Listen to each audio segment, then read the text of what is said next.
Howdy, Wall Street Willie. What are options? Options are a type of derivative that give the buyer the ability to buy or sell a fixed amount of an underlying asset at a certain price, called the strike price, by a certain date, called the expiration date. The underlying asset could be stocks, ETFs, currency, commodities, etc. Options are sold in the form of a contract by the seller, also called the option writer, to the buyer for a fee, called the premium.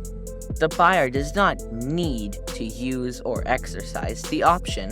The buyer will exercise the option only if the conditions are favorable.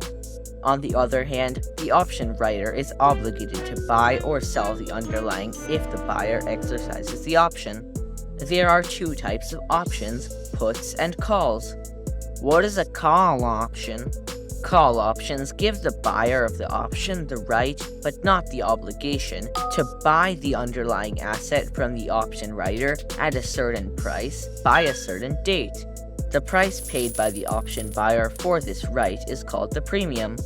Buying a call option makes sense when you expect the price of the underlying asset to go up in the future. Can you give me an example of a call?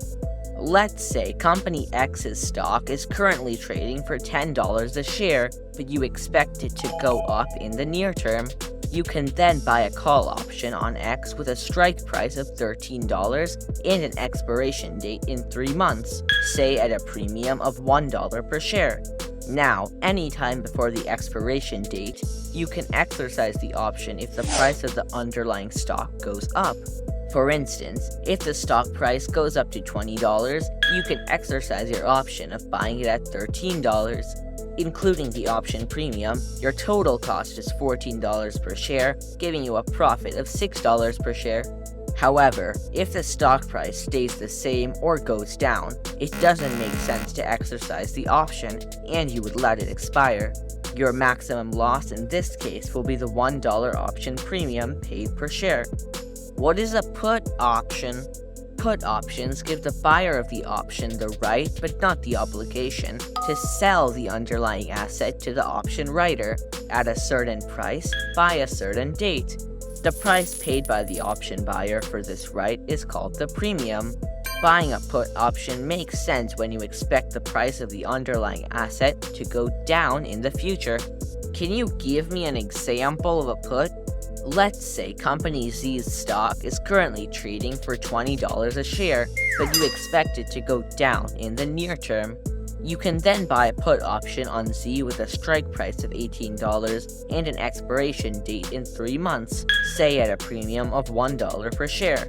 Now, anytime before the expiration date, you can exercise the option if the price of the underlying stock goes down.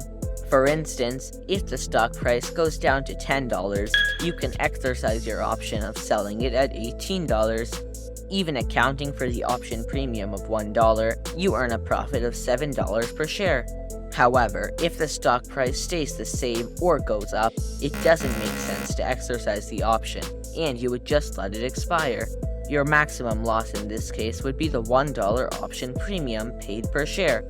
Thank you very much, Wall Street Willie. You're welcome, Super Cooper. Remember, finance is your friend.